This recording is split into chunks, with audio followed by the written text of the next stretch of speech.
पत्नी का त्याग।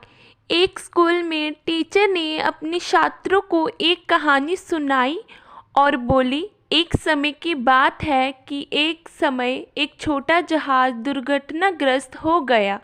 उस पर पति पत्नी का एक जोड़ा सफ़र कर रहा था। उन्होंने देखा कि जहाज पर एक लाइफ बोट है जिसमें एक ही व्यक्ति बैठ सकता है। जिसे देखते ही वो आदमी अपनी पत्नी को धक्का देते हुए खुद कूद कर उस लाइफ बोट पर बैठ गया। उसकी पत्नी जोर से चिल्लाकर कुछ बोली। टीचर ने पूछा कि तुम अनुमान लगाओ वो चिल्लाकर क्या बोली होगी। बहुत से बच्चों ने लगभग एक साथ बोला कि वो बोली होगी, तुम बेवफा हो, मैं अंधी थी जो तुमसे प्यार कर बैठी, नफरत करती हूँ तुमसे। तभी टीचर ने देखा कि एक बच्चा चुप बैठा है और कुछ नहीं बोल रहा।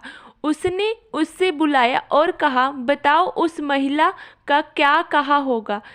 तो वो बच्चा बोलो, मुझे लगता है कि उस महिला ने चिल्लाकर कहा होगा कि आप अपने बच्चे का ख्याल रखें।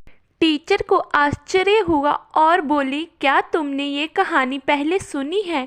उस बच्चे ने कहा, नहीं, लेकिन मेरी माँ ने मरने से पहले मेरे पिता को यही कहा था। तुम्हारा जवाब बिल्कुल सही है। फिर वो जहाज डूब गया और वो आदमी अपने घर गया और अकेले ही अपनी मासूम बेटी का पालन पोषण कर उसे बड़ा किया। बहुत वर्षों बाद उस आदमी की मृत्यु हो जाती है तो वो लड़की को घर के सम्मान में अपने पिता की एक डायरी मिलती है जिसमें उसके पिता ने लिखा था कि जब वो जहाज पर जाने वाले थे तभी उन्हें ये पता लगा था कि उसकी पत्नी एक गंभीर बीमारी से ग्रसित है और उसके बचने की उम्मीद नहीं है।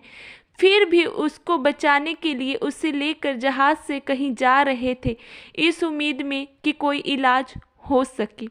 लेकिन दुर्भाग्य से दुर्घटना हो गई और वो भी उसके साथ समुद्र की गहराइयों में डूब जाना चाहता था, लेकिन सिर्फ अपनी बेटी के लिए दुखी हृदय से अपनी पत्नी को समुद्र में डूब जाने को अकेला छोड़ दिया।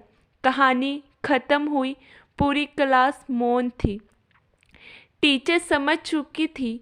छात्रों को कहानी का मोरल समझ आ चुका था। संसार में अच्छाई और बुराई दोनों हैं, लेकिन उनके पीछे दोनों में बहुत जटिलताएं हैं। फिर भी जो परिस्थितियों पर निर्भर होती है और उन्हें समझना कठिन होता है।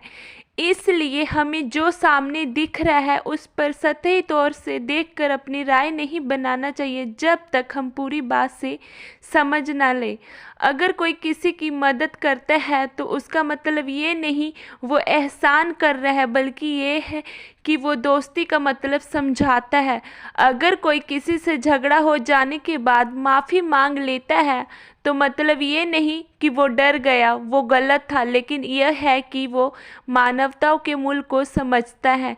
कोई भी अपने कार्यस्थल पर पूरा काम निष्ठा से करता है तो मतलब ये नहीं कि वो डरता है, बल्कि वो श्रम का मतलब समझता है और देश के विकास में अपना योगदान करता है। अगर कोई किसी की मदद करने को तत्पर है तो इसका मतलब ये नहीं कि वो फालतू है या आपसे कुछ चाहता है, बल्कि ये कि वो अपना एक दोस्त खोना नहीं चाहता। कच्चा धागे से ईंट झटके से टूट जाए ऐसा दिल मुझे मिला, उस पर हर गहरा दर्द भी मुझे अपनों से मिला है। जब जब बनाना चाहा है किसी को अपना, तोहफों में बख्शी गई मुझे बस जुदाई और रुसवाई। क्या हुआ जो आज फिर संग तेरे मेरी तहनाई।